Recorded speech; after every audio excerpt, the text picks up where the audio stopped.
Yesu maduong', Nyasaye moloso gokinyi makawuono mar wuok tich mondo wachak warom kodi e Lolwe TV ka. Nyasaye ora kod ng'wono mathoth kendo ng'wono mogundho mondo apor kodi wach jawinjo kama intie. Ang'eyo ni ru maber kendo Nyasaye oriti kuom ng'wonone. Nachiki ni wan achak warom wuok tich kawuono ka Nyasachwa nochako ora kod weche mabeyo mowinjore mondo wajiwre gokinyi makawuono. En duoko ne erokamano kuom masiche kod tembe gi lwenje malich ma Ruoth osetayowa kendo ogolowae. We walam kodi Nyasachwa mondo wapuonjrane wach matin ma Yesu ochiwo kawuono gokinyi, kendo wanalam Nyasaye. Agoni erokamano Ruoth, Nyasaye mar nyiseche, wuon polo kod piny, wuoro moritowa mopogo kindwa kod tho. Ichiewowa kuom ng'wononi. Waneno odiechieng' ma kawuono mar okinyi mar wuok tich e ng'wononi. Iber iwinjore kod gon erokamano. En dwaro ni Nyasachwa mondo abed ke gokinyi masani. Akwayi kaka Jehova, los winjo e weche mwadwa wacho. Par jogi matuo manie otanda ma midekre, jogi manie safari kod jogi manie wuoth. Nyasaye manyalo duto, wuon polo kod piny, akwayi mathoth go e nying Yesu Kristo. Amen. Apako kod Yesu jawinjo gokinyi masani. En ng'wono maber ma Nyasachwa oketowa piny mondo wapuonjre kodi. Kawuono Nyasaye owuoyo koda kuom owetewa kata nyiminewa ma onge kwe e chunygi. Kendo ka ng'ato okoso kwe, to nitie gik matimore e ngimane. To Ruoth Nyasaye mar okinyi makawuono en Nyasaye madwa duoko kwe kama kwe onge. Kendo en Ruoth madwa kelo kwe ot, kwe tich, kwe ngimani. Nikech Jehova oting'o gik moko duto gokinyi makawuono. Koro abro wuoyo kod jogo ma onge kwe. Ka ng'ato onge kwe ngimane, to kata kochiemo to konyal yieng'. Kwe no kende nyalo miyo ng'ato dher. Samoro en kwe mar nyithindo. Ng'ato nyalo koso kwe. Samoro en kwe mar koso tich. Mano kende wach machamo chunyi, manyalo miyo dendi dhi adhiya, kendo nyalo miyo dendi ol. Onyalo miyo kibaji kata kiwuotho e ndara to ji siemi ka penji no ang'o matimi osiepna. Kwe ok owinjore mondo ng'ato kosi. To adwa wuoyo kuom Nyasaye madwa duoko kwe.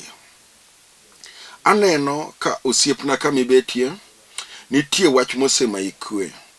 Samoro tich ne dhi maber, samoro handi ne ber, samoro ne udak kod jaodi maber, samoro ne udak kod nyithindo maber. To apoya nono jachieno nodonje ot ma okelo masirni kod tembe, kendo nokelo lwenje ma kwe okosore.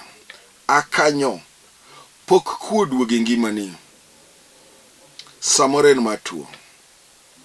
Kendo kiparo kama ne tuo no chakorego kod kuma tuo ni osegiki kodi, iwinjo ka kwe mari lala kendo yie mari lala. Koro kawuono adwa wuoyo kod ng'atno ma oseyuak, kendo koparo wachno to pi wang'e bedo pi moluokrego. Nyasaye nitie madwa ywe pi wang'i, kendo Ruoth nitie madwa winjo lemoni. Iseyuak moromo, isepimo ni ji moromo. Kawuono wachno ibro pime ne Jehova. Ibro nyiso Nyasaye adier kaka kwe mari nolala, kendo gi lwenje misekale, gi weche mosemaki, kata gibed mag nyithindo, kata mag dak, kata mag tich, kata mag ohala, kata mag dala. Kawuono nitie Nyasaye maduoko kwe. Wapimni e kitabu moro matin Mara yuagruok ke mwadhi wuoyo kodi. Adwa wuoyo kod ng'ama oseyuak. Kama nende duto en yuak. Weche ne duto en yuak. Mpaka ne duto en yuak. En kopimo, to pimo mana chandruok moneno. Mbekni ne duto en yuak. To kawuono mbeknigo yuak gote. Adwaro mondo wapimne gi Jehova Nyasaye mokete piny gokinyi ma kawuono. E chieng' wuok tich sa 12 gokinyi. Ang'e gik madongo ma Nyasaye notimo. Nitie kinde moko manan kod yuak kod weche matek. To sama ne wach oloya kod bura, nanka aketora piny ba wachon wachno nega pime ne Jehova. No wachna ng'ato kopimo wach Jehova Nyasaye ito kodino. Jehova ni kod winge maneno. Nyasachwa nyalo neni. Kata inibe kawuono wach mosechandino. Weng'iyo jok ming'iyogo. Pimnego Jehova mokete piny sani. Ong'eyo kuonde mikale. Wawuo kuom ng'ama yuagore. Ng'at ma onge kweno. Ine gik matimore e ngimane. Wasom kod weche moko 2-3 mondo iwinj gik matimore. Ka kwe onge ot, ka kwe onge ngima ng'ato, ka kwe onge dala, ka kwe onge kuom nyithindo, ibiro winjo gik matimore. Ka jachien okawo mamlaka. Kendo sama jachien okawo mamlaka e ot, kata e tich, kata e ohala, kata kuom nyithindo, kata e dala, to nitie gik ma nyaka timre ni ngima ng'ato. Koro wawuo kuom gik mabo timore ni ngimani sani gokinyi. Kendo ka in kod mumbi, to we wawuo e yuagruok 3 matindo 5. Kendo kanyo e mwadhi some. Ndiko lero kama: Jo-Israel ogeno yudo kwe kuom ng'wono mar Ruoth Nyasaye. In ye ja-Israel.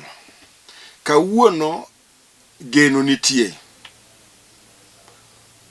Idwa yudo kwe. Ok kuom bishop mawuoyo kodi. Ok kuom kanisa midhiye. Ok kuom osiepe. Ok kuom jirani. Ok kuom kumitiye. Ok kuom ohala miloko. Ok kuom ot midakie. Ok kuom kom mibetieno. Nitie geno makiketo kuom Jehova to kwe biro. Wanyisi ni kwe mari kawuono iyude kuom Jehova. Joma yudo kwe gin joma chal nade? En ng'ato ka in. Moseyuak, ma ji osewuoyo ngimane, ma ji osenyiero, ma ji ok kan ka gimoro, ma nyithinde wuoyo kuome, ma nyithinde kata ngima manyotekni. Jirande moko neno koriemb nikech school fees. Kata kaka nyithindo loro sani, ipenyo to obro dok nang'o. Tok wik achiel odong'ni. Ere kuma school fees bro aye. Wanyisi ni ketie geno ni kuom Nyasaye. Ibro neno ka fee bro yudore. Kendo ineno nyithindo manyoriembgo. Kata fee balance ma in gogo. Ketie geno sani. Nyithindi bro dok e school.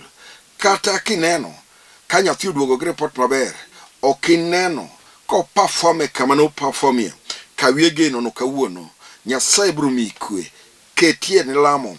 Wadwa lamo kodi amina. Kawuono katieko samwachni mondo ine gik madongo ma Ruoth bro timo. Nyasaye no bro mulo nyathino kama obetieno. Kata kanyo ko perform maber, Ruoth bro kelo geno mobo perform machielo. Kata ko onge school fees, Nyasaye bro kelo school fees. Kata kanyo obete dho ot mang'eny, Ruoth bro gole dho ot kanyo. Kata ka tich marach, Nyasaye bro kelo tich. Kata ko hale moko dhi maber, Ruoth bro kelo customer. Ang'e Nyasaye mawuoyo kuomeni. Kata kituo, Yesu no en daktari. Ibro changi sani. Nitie geno ma ng'ato nyalo yudo kuom Nyasaye. Jogo mosekoso kwe, me mawuoyogo. Ok awuog ng'ama nigi kwe. Awuoyo kod ng'at ma onge kwe. Ma weche moko chando chunye. Kata kong'iyo to wacho ni ayo. Pastor mawuoyo, reverend mawuoyo, bishop mawuoyo ni. Wach mowacho ni chalo ka gima dhi gi ngimana. Ane mawinjo ka onge kwe. Ane maneno ka wach moro chando chunya. Ane maneno ka wach nyathini chanda. Ane maneno ka tija ne ok dhi maber. Ane maneno ka weche na mag ohala okwamo. Ane maneno ka gik okwamo. Ane maneno ka dala okwamo. Ane maneno ka an gi lweny e ot ka. an maneno ka weche na ok dhi maber, aneno ka pango to jachien pango, me ng'ama wuoyo go, ng'ama onge kweni. Siepna kiana teri matek. Ang'eyo ni Nyasaye omiya weche moko mondo apuogo kodi mos. Ang'e gik ma Yesu no dwa timo sani. Nyasaye no notimo na bedo janeno. Ang'e jok mosegona sim ka Ruoth otimonegi, ka gikawo kombgi bet piny begi ng'iyo ng'ama wuoyo kodgi begi wacho ni mae Nyasaye ma wuoyo koda. Ang'eyo ni ng'eya moloyo, lakini wapimni wach moro. Nitie Nyasaye moketa piny sani moora, en kod teko mogundho. Ang'e gik motimo. Wasom kodi kitabu mondo walam kodi amina kawuono. Ndiko lero kama: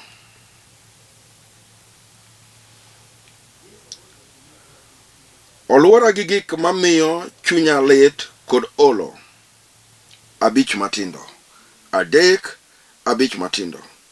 Oluora kod gik mamiyo chunya lit kod olo.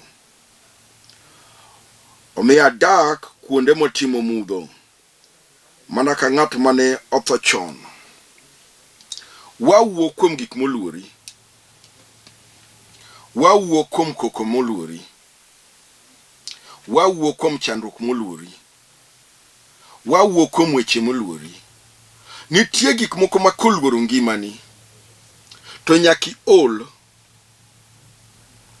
Kendo kata ka ng'ato neni, to openji gima timi.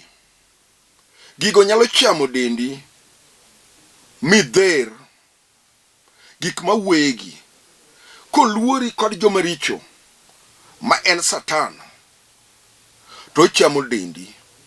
Oketi kamotimo mudho, yani oketi piny chandruok, kendo inyalo koso siepe. Sama oketi piny mudho, ichalo ng'ama otho, kendo wacho ni chalo ng'ama notho chon. Gima ber minyalo yud kuomi onge. Ng'at machielo goni mana suboi, kata mana nyaminu manonyuoligo, kata wadu nyalo ringo buweyi sami donje piny mudho. Onge gima tunda mawuok kuomi, inyalo kata nyathi mane inyuolo nyalo chai be nyalo yanyi, mopenyi ni to kichal ka chuo moko kata mon moko. Onge gima nyathi nano maber manyalo wuok kuomi. Ng'ach wachno nyalo miyo chunyi kos kwe. Memo miya wuoyo kodi ni ya, koluori kod gik maricho, to kwe lala. Idong kod ywak kende. Memo miyo kawuono Nyasachwa, Nyasaye ma jaduok geno manyalo kelo kwe ot, kendo nyalo kelo kwe ngimani. Kata bed ni setuo, matuochego noluori, moketie piny mudho, ma in gima odong'ni, en nume tuona. Awachi ni sani, Nyasaye nitie makelo geno. En mobro changi, kendo bro duoko kwe manyose lala.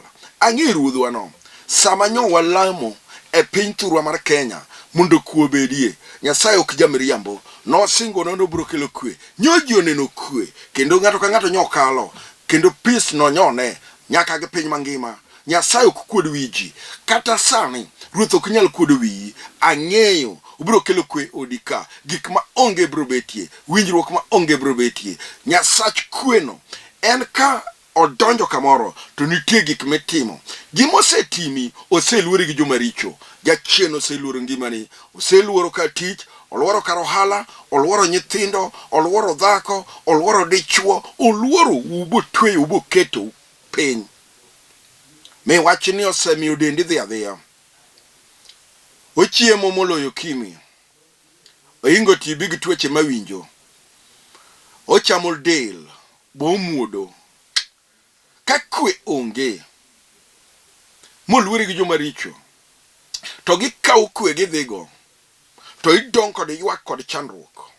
To kawuono ka wang'i oyepo, ma idhi e chongi bi ywak, ma Jehova ywe pi wang'i, to kwe lwar sano. Me kwe mang'eyo, en kwe midwaro. Dware ka ng'ato obedo jachir, mogo chonge piny, momiyo wang'e boneno jomotwe ngimane moluore, mosemiyo ol, jogo mokete mudho, moparo gik manotimo, oparo kuma notiye, mopar pesa manoyudo, opar geche manoringogo, opar kama notiye mokwongo, opar baeshine, nyalo golo riside, bire wang'e, mago payslip mane en go, nyalo paro pesa manomako, aeto paro kama entie sani, piny mudho ma ji nyiereno, kanyo Ruoth nyalo gole. paro gik mane en go, paro mane auction e okawo, paro kaka nochopo dala kodonjo gi lwete nono ka jochiende noluore mopite piny mudho mopo ka en dala. Kawuono kowinja to Yesu mawuoyo kuomeni, Nyasaye mar kweni, nyalo duoko gik ma onge ma ngimane chak bed maber. Mae tidwaro jachir, ng'ama oseneno chandruok ma pi wang'e owuok, mowinjo wach mawachoni, mowacho nooyo kiwuoyo kuom wachni, an janeno, noketa piny mudho, noluora gi joma richo, jogo notwe ngimana, jogo nomaya gik mane an go, ma kwe nolal, ma dong' ka ywak, ma ji onyiera, mosiepo wuoyo kuoma, ma ji ochaya. To kana awinjo wach ma koro iwuoyogo sani ni, to nabet jachir. Yesu nyalo ting'i malo osiepna. Nyaminwa Yesu nyalo ting'i malo. Kata nyathino Yesu nyalo ting'o malo. Ng'ama winjano Yesu nyalo ting'i malo. Gokinyi ma sani Nyasaye owuorwa ni nitie ng'at achiel mokoso kwe. In emikoso kwe, bed ane jachir sani. Kiwinjo gik mawuoyeni, Jehova nyalo timoni ng'wono. Saino nyalo timoni ng'wono. Nyalo ting'i malo sani. Winj ndiko matin mondo wabula kodi amina. Ndiko lero kama. Auchiel. Omiyo asedak kuonde motimo mudho, mana ka ng'at ma ne otho chon. Osechiela gi oinga koni gi koni, mok anyal tony. Kendo osetweya gi nyororo mapek. Kama intie no moketi no ok inyal tony. Nikech nyororo motweyi pek. Omako badeni gi tiendeni. Kiwinjo gima pek, nitie nyoroche mok pek. To nitie nyoroche mapek. Ineno mikoso tichno, mana nyororo mapek. Mikoso dakno, mana nyororo mapek. Nyathi mikoso no, mana nyororo mapek. Dhier modonje otni, me nyororo mapek. Tuo mumakini, me nyororo mapek. Nyororo mapek mumakino, ok inyal tony koking'eyo Yesu. Ok ang'e ni winja nade. Nitie Nyasaye manyalo golo nyororo mapek. Mok gol kod bishop mobetni. Apimoni ni nyororo motweye mapek. To nitie Nyasachwa, Nyasach kwe. En kende men kod power no. Obro ng'ado nyororo no oko, obro gole lweti, obro gole tindi, obro gole ng'uti, kata obed numako badi, kamotweye no obro gole. Nyororo mapek komako ng'ato, to ng'ato kotony. Nitie nyoroche moko machalo uno, gini nyalo ng'adegi kata go pala, kata go wembe, nyalo ng'adegi kata mana go makas. Lo apim ni nyororo mapek. En Nyasaye kende ema nyalo gole oko. Osiepna, be ineno nyororo mapek momiyo tich no okethore. Nyororo no kende en kama make ng'ato halo ok dhi maber. Kata kodonje ot kethore. Nyororo no kotweyo ng'ato, to kata gima ochak timo nyaka chung'. En kata komaki gi tuo, to daktache te wacho no kwaneno. Kinyinaga kan kinyina Robospol, samoro in Kenyatta, nyororo no komaki, inyalo kwana nyaka private misedhi, nyaka ka ajuoke. Nyororo no inyalo madho ni nyaka yien magi kienyeji, be wacho ni pod onge lokruok. En ok owuogi. Nyasaye kende manyalo gole. Be ineno nyororo mapek mosemi koso kwe. En kende makolware ot, nyororo mapek, to ng'ato ok nyal yudo kwe. Dende nyaka dhi adhiya, nyaka odage piny mudho, nyaka obed mool, nyaka fuondene dhi, nyaka jijare. En kobete ot, nyororo mapek no, Nyasaye manyalo gole. Gima pek ok nyal ting'e gi ji ajiya, iting'e ka ji oikorene, nikech en gima pek. Ok ng'ato achiel ok nyale. Awacho ni niya, nyororo mapek manie chuny ot, Yesu kende ema nyalo gole. Kawuono kiyie e nyim chongi, kineno wachno ma pi wang'i ochwer, biwacho na asekoso kwe. No kang'eyo ni denda madhi, wechena mokwamo, karadak, notweya, nomaka gi nyororo mapek. Siepna kia ni winjo nade. Nyaminwa be iwinjo wachni. En kotweyi, to kata iyud mana jamwando, kata iyud mana jadhier, ok inyal dago. En kotweyi, kata iyud mana tich manade, ok inyal betie. Nyororo mapek, nyaka duoke piny chandruok, nyaka oketi e piny mudho. Enyaka dendi dhi adhiya. Enyaka umak fuondeni. En kumako ot. To odno onge kwe. Nyaka jigora agoya. Wawuok kuom nyororo mapek. Iwinjo nade owadwa? Kama intie gokinyi. Sani. Be wang'i nyalo neno nyororo no. Kama obetie no. Aneno kama maneno. Kata kiwuok kuom nyororo mapek. Wacho ni dichuo ni adier. Weche ne otwere. Me nyororo ni anene. Nyalo pimo ni chiega ni. Lwenyo gukoko mengo ni. Ma nyororo mapek.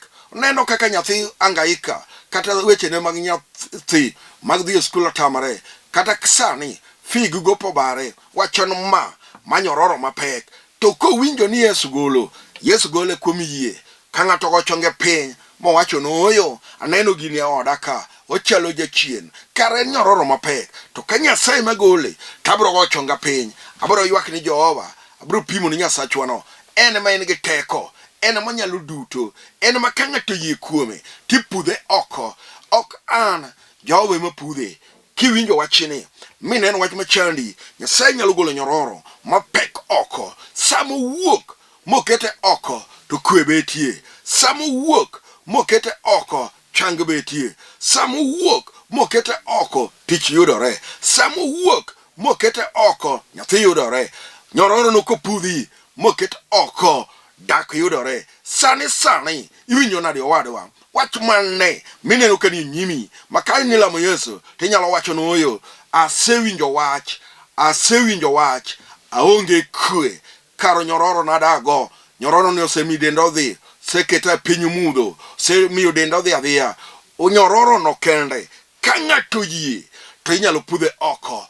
Ok nyororo arora. Ndiko lero. No pek. Siepna kia ni winjo nade. Apak kod Yesu Lwanda. Kidi mane jogedo dagi. Matinde ribo kor ot. Kata dala ni kanyo. Maonge giminene no. Gimaber nyalo wuokie. Odi kamineno no. Kanyo gimaber nyalo wuokie. Kawuono kiyego kinyi. Yesu nyalo duoko kwe. Kwe moselal. Machunyi osejok. Mipenjo wilo town. Miparo dhi dala. Mipenjo kumibaro dhi gi nyithindo. Mipenjo ni ngima tek. Iwinjo Nyasachwa nitie. Ruodhwa maduoko kwe.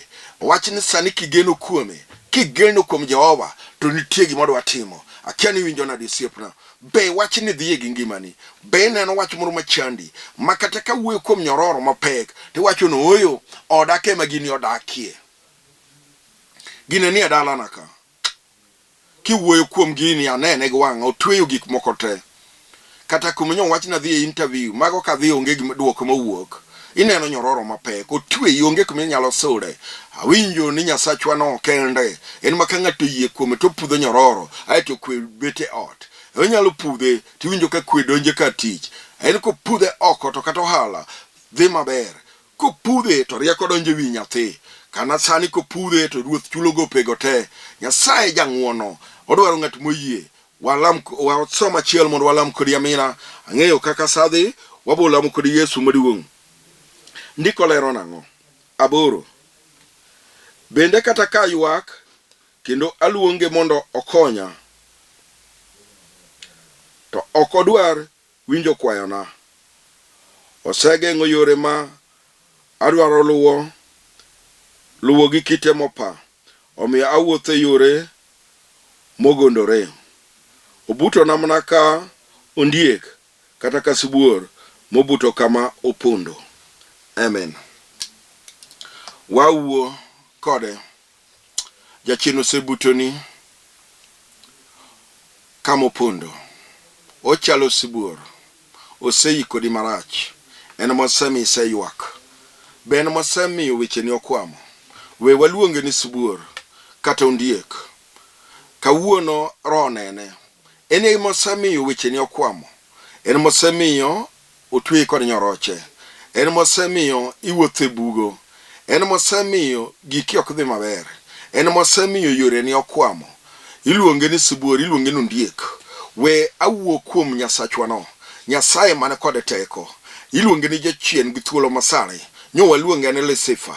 En kamo donje to ywake mabetie. en kama obetie to koke manitie, en kama obetie to lwenje magore, en kama obetie to gik midwaro ok timre, en kama odonje kata odonjo mana ich to dhako ok yud nyathi, kama modonje to nyalo ketho kata dak.